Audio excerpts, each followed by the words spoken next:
Hello guys, in today's video I'm going to show you how to add highlight text to an email in your Gmail.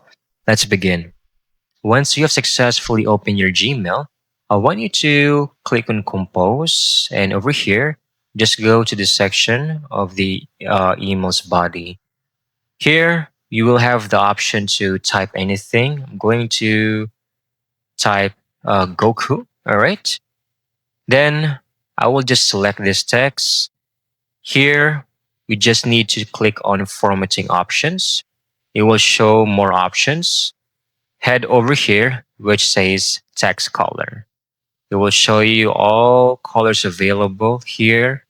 So once you've successfully selected the color of your choice, I'm going to choose purple or pink. Click on that and see what happens. There you go. The text that we just highlighted is now, the text that I just selected is now been highlighted into pink or violet, it seems. But that's it. I hope you found this video very helpful.